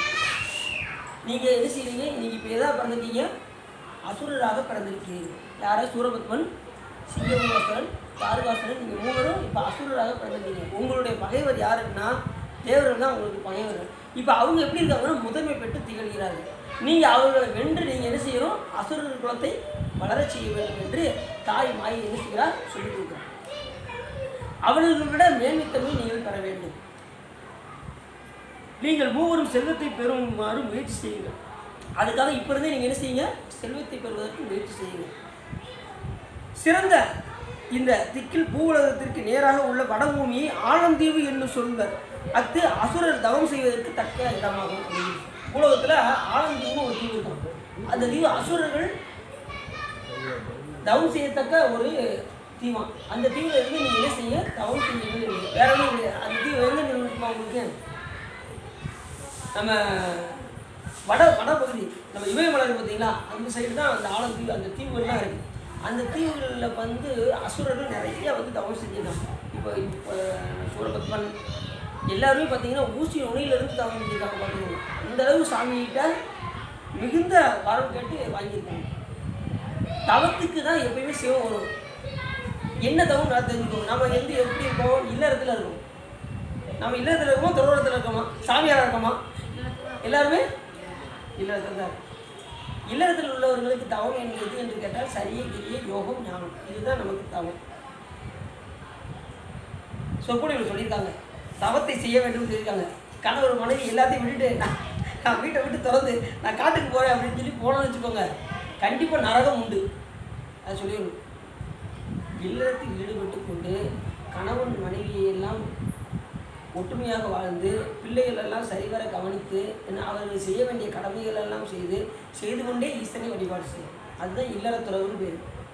அதை எந்நிலை நின்றாலும் எக்கோலம் கொண்டாலும் மன்னிய ஸ்ரீ சங்கரன் தான் மரபாமை பொருள் என்று துண்ணிய வேடம் தன்னை துறவாத தூய சிவம் தன்னை மிகும் அன்பினால் மரபாமை கிடைக்கும். அந்த துறவு தான் நம்மளுடைய உண்மையான துறவு. நீ எங்கே வேணாலும் போங்க, என்ன வேணாலும் பண்ணுங்க, என்ன தொழில் வேணாலும் செய்யுங்க, எந்த குளத்தில் வேணாலும் இருங்க. ஆனால் மூளை என்னன்னா சிவபெருமானை. அதான் எந்நிலை நின்றாலும் எக்கோலம் கொண்டாலும் மன்னியசி சங்கரன் தான். இது வரைக்கும் நீங்கள் எத்தனையோ சாமியெல்லாம் கொண்டுருப்பீங்க. நான் எல்லா சாமி, நான் கும்பிடாத சாமி கிடையாதுங்க அப்படிம்பாங்க. ரைட்டு. ஆனால் கடைசி எங்கே வந்துட்டீங்க? இதுதான் நிரந்தர கடவுள் யாருங்க? சிவபெருமான் ஒருவர் தான். நம்ம எங்கே பிறந்தோம், எங்கே வளர்ந்தோங்கிறது தான் முக்கியம் இல்லை. கடைசி எங்கே வந்து சேர்ந்தோங்கிறது தான் முக்கியம். நாடும் நகரம் நட்பு கோயிலும் தேடி திரிந்து கடைசி எங்கே வந்துட்டீங்க? சிவபெருமான். இதுதான் நமக்கு நிரந்தரமானது. மறுபடியும் எங்கக்கூடாது, மறுபடியும் அங்கிட்டு ஓடிடக்கூடாது. மறுபடியும் இங்கேயே ஸ்டாண்டர்டாக நீ நின்றணும். சிவபெருமானை கிச்சனை பிடிச்சிக்கணும். இம்மையே உன்னை சிக்கனை பிடித்தேன் எங்கிருந்து அருள்வது இனியே என்று பாதத்தை பிடித்து கொண்டு என்ன செய்யக்கூடாது? அன்னைக்கு பிடிச்சிட்டார்ல, கெட்டியா திருவடியை பிடிச்சார்ல, கணக்கில்லா கோலம் நீ வந்து காட்டினாய் கழுக்குண்டிலேன்னு திருவடியை பிடிச்சாரு. திருவடி ரெண்டையும் பிடிக்கிற வைக்கிறாங்க. வச்சதும் சாமி இந்த உலகத்தில் எங்கே பார்த்தாலும் அசுத்தமாக இருக்கே சாமி, வைக்க இடமே இல்லாமல் தவிக்கிறாரு மாணிக்க சுத்தம். வழங்கினேன் கண்ணில் நீரை மாற்றி வழங்கெடுத்த பெருந்துரை, விளங்கினேன் வீணை கெடனேன் இனி மேல் விளைவது அறிந்தினேன், இலங்குகின்ற நின் சேவடிகள் இரண்டும் வைப்பிடம். அந்த சேவடி நான் எங்கே வைக்க? இந்த உலகத்தில் எல்லாம் அசுத்தமாக இருக்கு. உன்னுடைய திருவடி புனிதமானது. தூய சாமி எப்படிப்பட்டவர்? தூய உடம்பிலன்னு ஆகும். அவர் தூய உடம்பு. இங்கே எல்லாம் அசுத்தமாக இருக்குது. எதில் கொண்டு போய் வைக்க அந்த திருவடியை? மலை கலங்கினேன் கலங்காமலே வந்து காட்டினாய் கழுத்திலே அப்படிங்கிறல்ல. இலங்குகின்ற நின் சேவடிகள் இரண்டும் வைப்பிடமின்றியே, வைப்பிடம் இல்லாமல் தவிக்கிற சமயம் திருவடி. அப்படிப்பட்ட திருவடி. அந்த ரெண்டு திருவடி என்ன செய்யும்? கருணையே செய்யும். சாமியுடைய திருவடி எதற்கு ஒப்பானது? கருணைக்கு ஒப்புவாங்க. சக்தி தான் திருவடி. சாமியுடைய சக்தி தான் திருவடியாக ஒப்புது. அதுதான் சொல்றதில்ல, மந்திர நான்மறை ஆகி வானவர் சிந்தையில் நின்றவர் தம்மை ஆழ்வனர் செங்கல் ஓவிய செம்மை வேதியற்கு அங்கியில் மந்திர வஞ்சலுக்கு துஞ்சலும் துஞ்சல் இல்லாத போதிலும் நெஞ்சகம் வைந்து நினைவு நால்வரும் வஞ்சகமற்றடி வாழ்த்த வந்த கூற்று அஞ்ச உதைத்தான் அஞ்செடுக்கணும். அது அந்த அஞ்ச உதைத்தல் எது அப்படின்னா திருவடி தான் உதைத்தது. அது எதுன்னா சுவாமியுடைய திருவடி. 5 எழுத்து தான், 5 எழுத்தும் திருவடியாக சொல்லப்படுது, 5 எழுத்து சக்தியாகவும் சொல்லப்படுது. சரிதானா? சரி. அந்த நமசிவாய மந்திரத்தில் பார்த்தீங்கன்னா நான் என்பது மறைப்பாட்டன், மா என்பது ஆணவம், இது சி என்பது சிவம், வா என்பது அருள் சக்தி, யா என்பது நம்ம உயிர்கள். இதில் சி என்கின்ற சி மட்டும்தான் ஆணு, மற்ற 4மே பெண்ணு. உயிர் பெண்ணு, ஆணவம் பெண்ணு, மறைப்பாற்றல் துரோதர சக்தி பெண்ணு. அடுத்து வேற என்ன இருக்கு? நான் ம சி விட்டு வா யா, இந்த 4ம் உயிர்.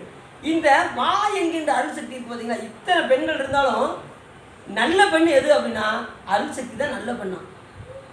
பெண்ணின் நல்லாளோடும் பெருந்தவ குழந்தை, மண்ணின் நல்ல வண்ணம் வாழலாம், எண்ணின் நல்ல கதிக்கு யாதும் ஒரு குறைப்பில்லை, கண்ணின் நல்ல அகதூர் கடுமல வளநகர், பெண்ணில் நல்லாளோடும் பெருந்தகை. அந்த பெண்ணில் நல்லாள் யாரு? இந்த 4 பெண்ணில் நல்ல பெண் யாரு? உமையுமை தான் நல்ல பெண். நாமெல்லாம் உயிர் கூட்டங்களாகிய நாமெல்லாம் நல்ல பொண்ணு கிடையாது. ஏன்னா சாமி சொல்கிறத ஏதாவது கேட்கமா? இப்படி செஞ்சு திருவடி அடையினா கேட்க மாட்டேங்குது இந்த உயிர். எத்தனை தடவை சொன்னாலும் போய் சகஸ்திரிங்க கோயிலில் போய் திருமுறை பாடுறதா கேட்குறியா? அங்கே போய் சொப்படி கேட்குறா கேட்குறியா நீ அப்படின்னு நினைச்சு நமக்குள்ளே நம்ம கேட்டுக்கிறேன். அங்கே போய் வழிபாடு செய்யணும் கேட்கியா? போய் திருவிளக்கு போடு, பூ மாலைகள் கட்டு அப்படின்னு இந்த உயிருக்கு நம்ம அப்பப்போ எடுத்து சொல்லிக்கிட்டே இருக்கணும்.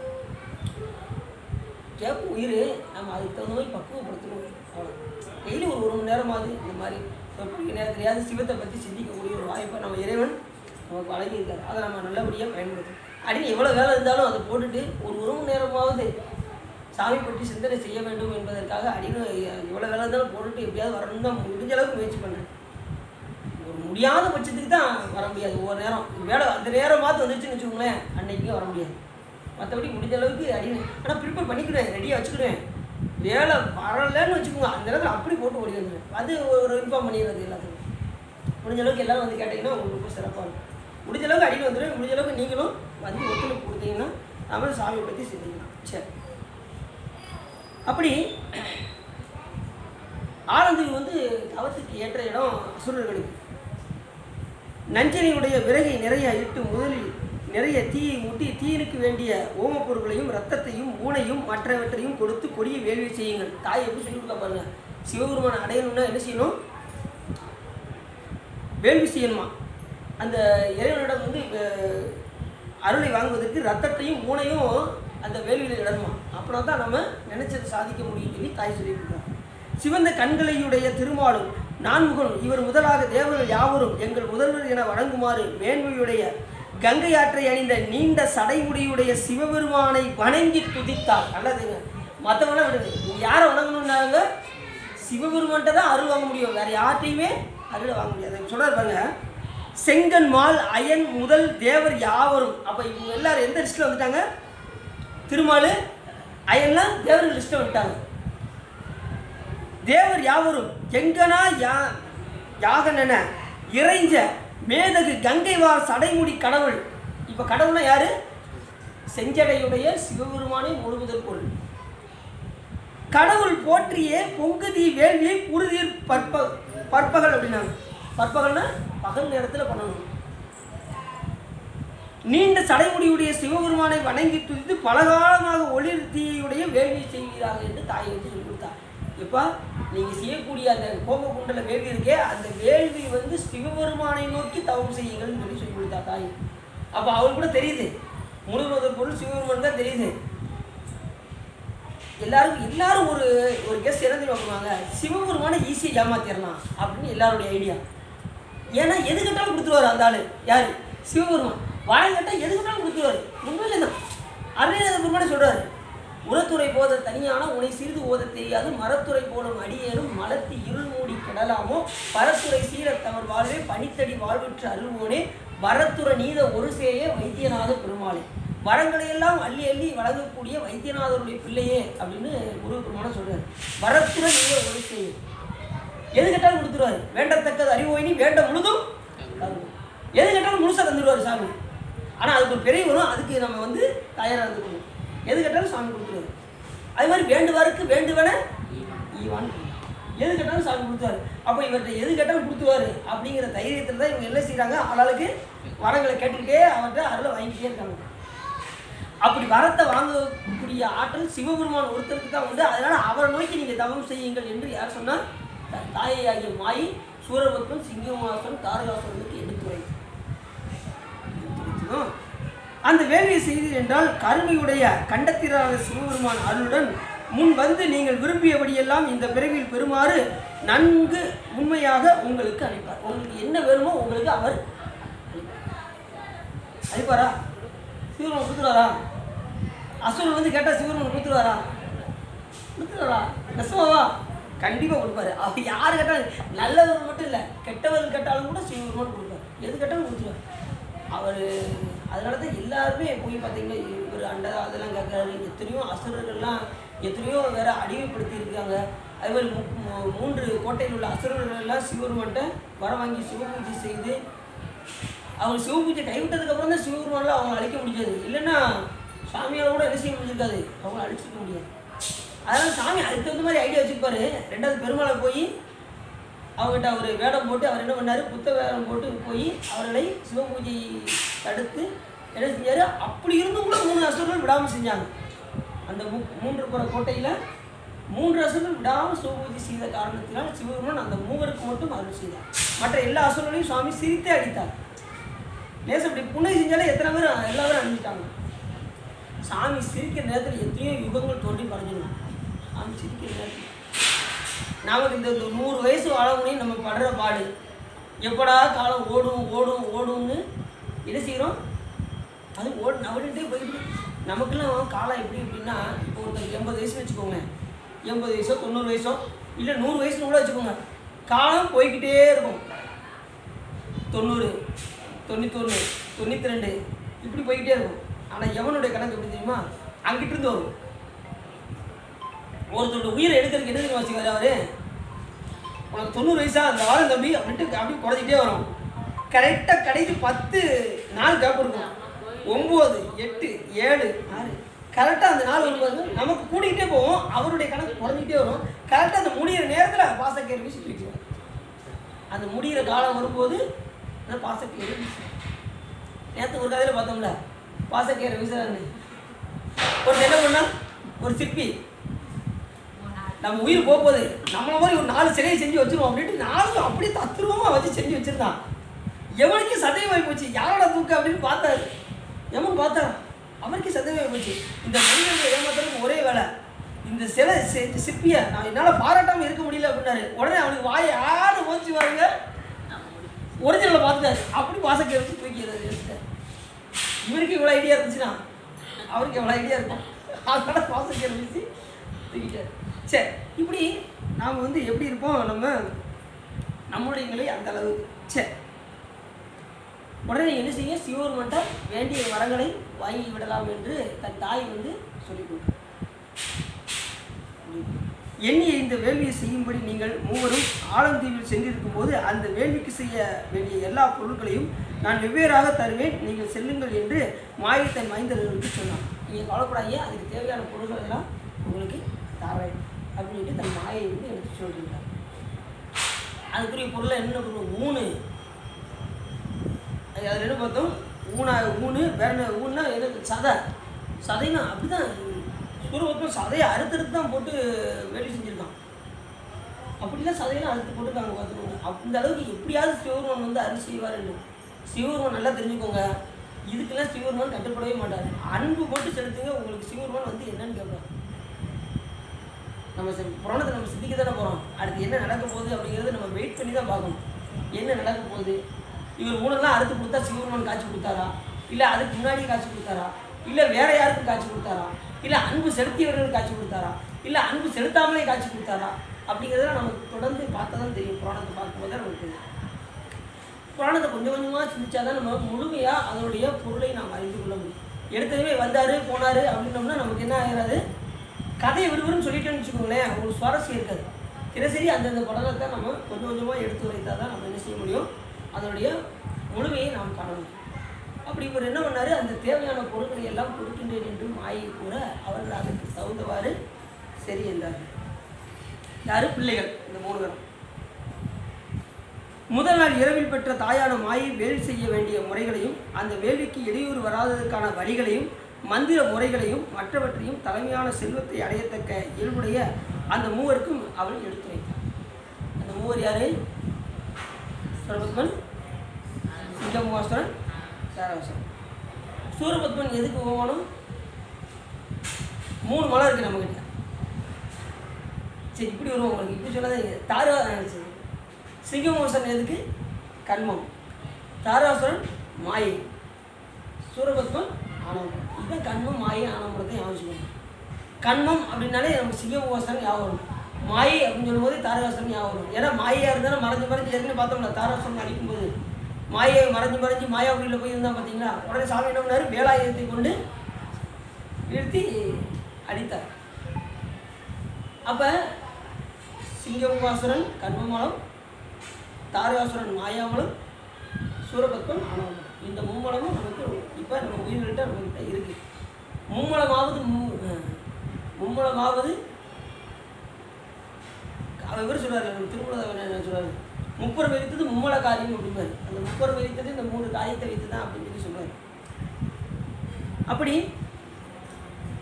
என்ன சொல்கிறா தாயி? வேள்வி செய்யக்கூடிய முறைகளையும் அந்த வேள்விக்கு இடையூறு வராததற்கான வழிமுறைகளையும், அதுக்கு இடையூறு இருந்துச்சுன்னா அதை நீக்குவதற்கு உண்டான உபாயங்களையும் மந்திர முறைகளையும். நமக்கு மந்திரம் என்ன? நம்முடைய மந்திரங்கள் நமசிவாய மந்திரம். நமசிவாய மந்திரம் பஞ்சாட்சர, பொதுவாக பஞ்சாட்சர மந்திரம். அந்தந்த உயிருக்கு தகுந்தவாறு பஞ்சாட்சர முறைகள் மாறும். சார், நமசிவாயம், சிவாய நம, சிவாய சிவ, சிவ சிவ, ஓம் சிவாய நம, ஓம் கம் சிவாய நம, ஓம் கம் கௌ சிவாய நம, இப்படி நிறைய முறைகள் இருக்குது. இப்போ உங்கள் வீட்டில் ஒரு மூட்டை பிடிச்சி கடிக்குன்னு வச்சுக்கோங்க, இல்லை கொசு கடிக்கு, நீங்கள் கொசுபத்தி வைக்கிறீங்க. கொசுபத்தி வைத்தால் அந்த உயிர் அழியுமா அழியாது? அது பாவம் இல்லையா? அப்போ என்ன செய்யணும்? அதுக்கு ஒரு மந்திரம். ஓம் காம் கௌ சிவாய நம. சொல்லுங்கள். காம் கௌம், ஓம் காம் கௌம் சிவாய நம அப்படின்னு சொல்லி நீங்கள் அந்த கொசுபத்தியோ இதை வச்சிங்கன்னா அதுக்கு உங்களுக்கு வினைகள் சேராது. இல்லைன்னா என்ன ஆகும்? வினைகள் சேரும். இந்த மந்திரத்தை சொல்லி நீங்கள் என்ன செய்யணும்? அந்த கொசுபத்தியோ எதுவும் நீங்கள் போட்டிங்கன்னா அது அறிந்தாலும் கூட உங்களுக்கு வினை கணக்கு ஏறாதான். ஏன்னா அது உங்களுக்கு துன்பம் கொடுக்குது. என்ன அதுக்காக நீங்கள் சுவாமிகிட்ட நீங்கள் என்ன செய்யறது? விண்ணப்பம் செய்து அந்த மந்திரத்தை சொல்லி நீங்கள் அதை வீட்டை எலி கடிக்கி எலி மருந்து வைக்கிங்க, என்ன செய்வீங்க? இந்த மந்திரத்தை அது உங்களுக்கு துன்பம் கொடுக்கும். அதுமாதிரி கோயிலெலாம் பார்த்தீங்கன்னா அந்த செடி கொடியெல்லாம் வெட்டுறோம் பார்த்தீங்களா, அதெல்லாம் மந்திரம் சொல்லி நம்ம என்ன செய்யணும்? உழவர பணி செய்யும்போது மந்திரத்தை சொல்லி கொண்டு உழவர பணி செய்யணும். ஏன்னா எத்தனையோ பூச்சிகள் இதெல்லாம் அதில் என்ன ஆகும்? அழிய வாய்ப்பு இருக்குது. அதனால் மந்திரத்தை சொல்லி கொண்டு நாம் உழவர பணி செய்ய வேண்டும்.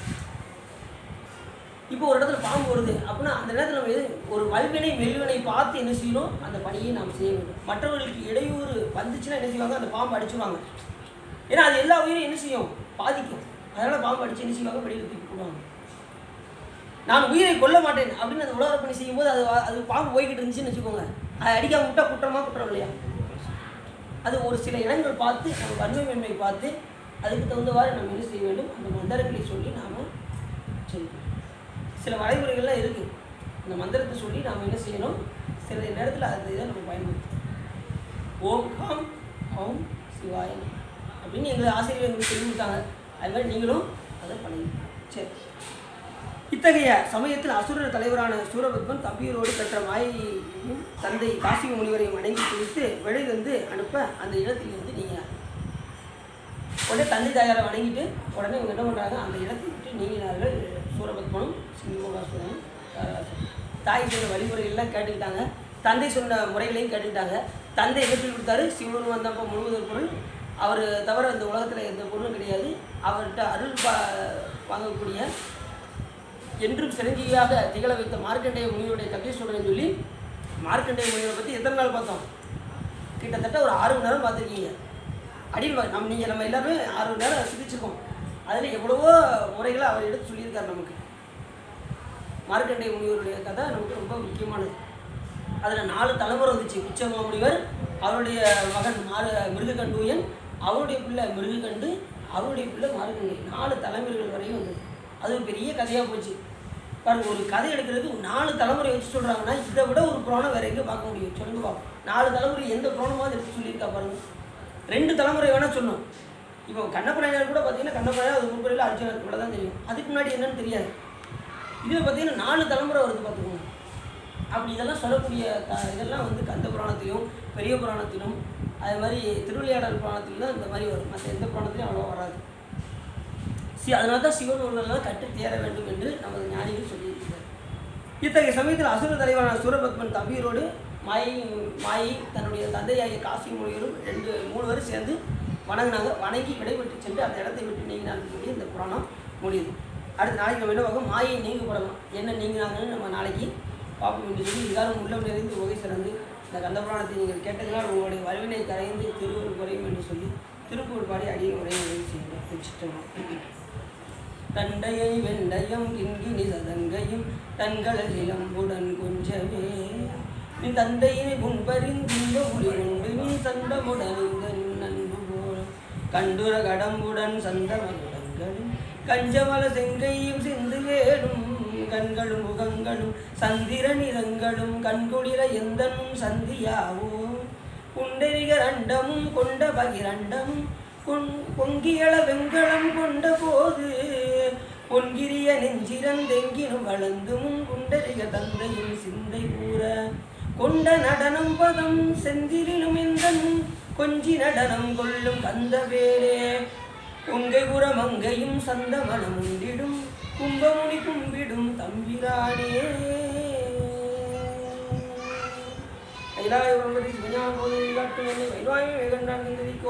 மெய்ஞான பானுவாய் வீலாரும் வழியில் திருவாவூர் தெரிவாள் ஒரு நமச்சிவாய் தேவன் தைராது மரபுடையோன் திருவரவு நீஜூலி தலைகமாதோ வான்முகில் வளாது மிகமணிகளும் திறக்குமன்னன் போன்முறை அரசு செய்க குறைவில்லாது இருள்வாழ்க நான்முறை அரங்கள் ஓங்க நற்றவம் வேண்டுமல்க மேன்மைகள் சைவ நீதி விளங்குக உலகமெல்லாம் ஆறில் தளர்ந்துள்ளார்கள் அறுமுகம் வாழ்க வெப்பை குடிசை தனிவேல் வாழ்க குக்குடம் வாழ்க செவ்வேல் ஏரிய மஞ்சை வாழ்க யானைதன் அணங்கு வாழ்க மாறில்லா வள்ளி வாழ்க வாழ்க சீர் அடியாரெல்லாம் வாழ்க சீர் அடியாரெல்லாம் வாழ்க சீர் அடியாரெல்லாம் பார்வதி பதையே